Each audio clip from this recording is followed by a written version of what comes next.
Today on Alex Autos, we're out here taking a look at the all-new third-generation Kia Sedona. This is easily the most exciting thing to happen to the minivan segment in a very, very long time.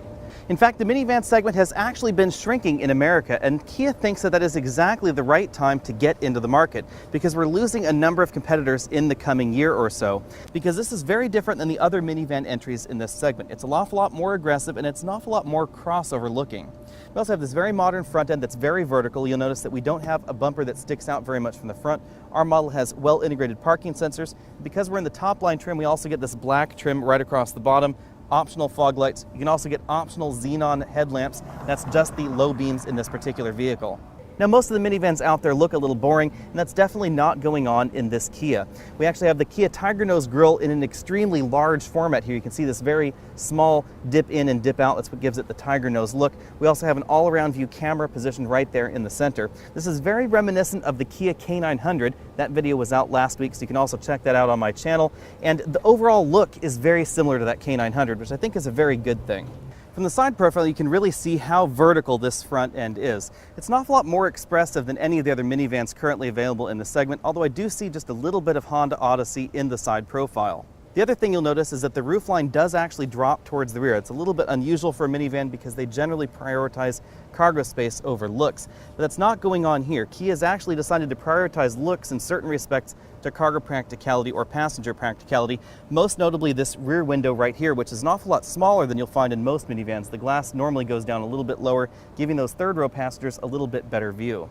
Now, even though it isn't quite as practical, it definitely looks better than some of those other minivans out there. The rear hatch glass is a little bit more sloped than you'll find in some of the minivans, and of course, we do have a power tailgate hatch in our particular model. There's not a whole lot to say about the back end of the Sedona other than it's a tailgate back here, and it's very similar to your average three-row crossover or every other minivan out there. Parking sensors integrated very nicely right over here. We have some reflectors right there, and then nice tail lamp modules integrated well into the tailgate that wrap around right here into the back. Under the hood, we have only one engine option. It is this 3.3-liter direct injection V6 engine. I'll take off this engine cover so you can see it a little bit more closely. This engine again features direct injection and variable valve timing to produce 276 horsepower and 248 pound-feet of torque. It is mated only to a 6-speed automatic transmission, sending power right here to the front wheels. This is a little bit less horsepower than you'll find in the Dodge or the Chrysler minivans, but it's just about the same that you'll find in the Toyota. Front seat comfort is very good, and like many vehicles, it varies depending on the options that you get. It comes in between 8 and 9 out of 10 points. Minivans are typically very comfortable because we have a much more upright seating position than you'll find in your average crossover or even your average sedan. Our particular model has this multi-way adjustable driver's seat. We also have a 4-way adjustable driver's lumbar support, which is a nice touch. And we have a tilt telescopic steering column with a wider range of motion than you'll find in most of the minivans out there. Now let's talk about the rear seats. We'll start here in the second row. Keep in mind that we are in the top end trim, which means we get the most comfortable minivan seats available by Kia. We actually get the most comfortable seats available in any minivan, really. And these also move in 8 different directions, which is pretty unique. Let's go over that. So right here we have this first lever that moves the seat forwards and backwards. We then get a lever that raises and lowers the ottoman. And in order to use that ottoman, we actually have to move the seat inward. And that is kind of a unique feature about this minivan versus something like a Toyota Sienna. Because the Sienna, you can't really use the ottomans if you're too far forward. You need really short legs, or somehow you need to magically move the seat further rearward. Kia does that by moving the seat inboard. And then, once the seat is inboard, you can then move it further to the rear. As you can see right there, that allows me to raise this ottoman, which also extends out from the seat like that. Now with the seat in this position, I can actually stretch out behind myself. So I'm 6 feet tall, I have the driver's seat adjusted for me, and I have this rear seat adjusted for me, and I can recline into an incredibly comfortable seating position. This vehicle easily gets 10 out of 10 in terms of second row comfort. Now because we're in the top level trim, I also get a sunroof right back here that is positioned for this second row seat, very obviously, because it is right over where you'd be if you were in the second row in this furthest rearward position. Now of course, if you do want to give those people in the back a little bit more leg room so that seat's usable, you are going to have to slide this seat forward to a pretty standard minivan position. Getting in the back seats is actually pretty easy. All we have to do is lift that lever, and then we can slide this front seat all the way forward, and it allows us very easy access to the third row. Overall, I'll give this 8 out of 10 points when it comes to third row comfort. This is definitely more comfortable than you'll find in your average three-row crossover, but it is a little bit more crowded than something like a Dodge Caravan, which does have a little bit larger back seats. One thing to keep in mind if you do plan on using these third row seats frequently is that our model has the optional sunroof. And if you do get that sunroof, it does reduce rear headroom, and my head is touching the ceiling right there, as you can see. If I scoot on over to this middle seat in the third row position, it's a little bit more pronounced because even this third row has a slight bucket shape to the outboard seats. Let's take a quick look at the interior, starting with the third row. We do get these adjustable headrests in the back. We also get cup holders that are integrated right there into the side. Now the third row also reclines. We just pull on this little tab right here and you can recline the third row or fold it completely flat like that. The center seat belt for the third row does come down from the ceiling, which I find a little bit less convenient because it is left to dangle.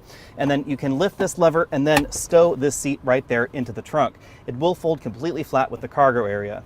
Some nice touches behind the third row seats are a 110 volt power outlet in our model, a 12 volt power outlet, and a removable flashlight right there in the back. Just press that button and the flashlight lights up. Moving up to the second row, we have height adjustable seat belts over here. We also have butterfly headrests and adjustable side armrests. Because our model is the top end trim, we have contrasting Napa leather upholstery with a little piping strip right there between the two different colors. Our vehicle has the 3-zone climate control with the ceiling vents. These are the controls for the rear zone climate control. We also have these integrated sunshades integrated right into the doors. Now you will find more soft touch plastics inside the Sedona, especially in the rear cabin, than you'll find in the Toyota. We actually have a soft touch strip right up here on the door, hard plastics below that, and a fake wood trim strip right down there. In the center console, we have 2 cup holders for the second row passengers. We also have a little storage cubby right there, 110 volt power outlet, USB charging outlet, and then a storage bin that pulls completely out if you want it to. Moving up to the front seats, we again have height adjustable seat belts, but we don't have the butterfly headrests. These are just standard 2-way adjustable headrests. If we look up towards the ceiling here, you can see that we have 2 different sunroofs in the upper level trim. So we have one right up there, and then we have that one right back there. Again, that one is positioned for that second row luxury seating package, as you can see, which does go quite far back in the vehicle. It's right above that second row's head right over there. And then we have this second sunroof right up here for the driver and the front passenger. The front doors are made of a combination of hard and soft touch plastics. We have soft touch plastics in the upper and this middle section right here, soft touch armrest, and then hard touch plastics lower down the door. It is a little bit difficult to tell in the video, but ours is a 2-tone brown interior that we're taking a look at right here. We have this dark chestnut brown lower right here, and this is more of a tan upper right here. We have 2 glove boxes. This is a relatively small one. It's about the same size as an iPhone. You can see you can drop it right in there. You can't really fit it that way. The lid won't close. Below that, we have a large secondary glove box. I was able to fit an iPad in this particular glove box, and we have an air conditioning vent right back there to help keep your goodies cool. The dashboard design in the Sedona is very reminiscent of the Kia K900, which I think is an attractive thing to be reminded of. We have our start-stop button right over here, air vents, we have our UVO infotainment system. Below that, we have our climate controls for our 3-zone climate control equipped vehicle. Driver over here, passenger over there, rear down here, and then the various buttons right over there. If we hit the climate button right here, it will give you a climate status right here on this 8-inch touchscreen. Now you may notice that something is missing from the Sedona's dashboard. We don't have a column shifter over here, and then we don't have some sort of funky gear shifter nestled or integrated right here into the dashboard. That's because we have a very traditional console shifter. By giving the Sedona a traditional shifter right here in the center console, it gives it a more sedan-like or more crossover-like feel. Right over here we have 2 large cup holders hidden behind this roller top. We have heated and cooled seat controls right over here. This is our all-around camera button. This is a very nice option available in the Sedona.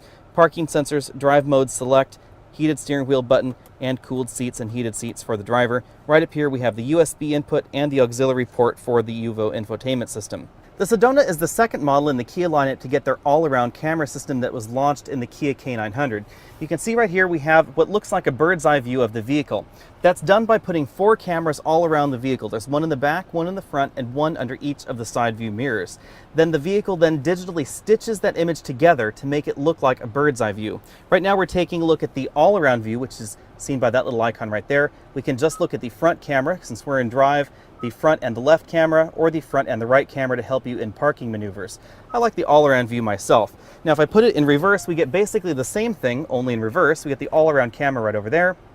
And then right over here on this side, we can choose between the rear view only, rear in the side, rear in the other side. Or we can always go back to that all-around camera view.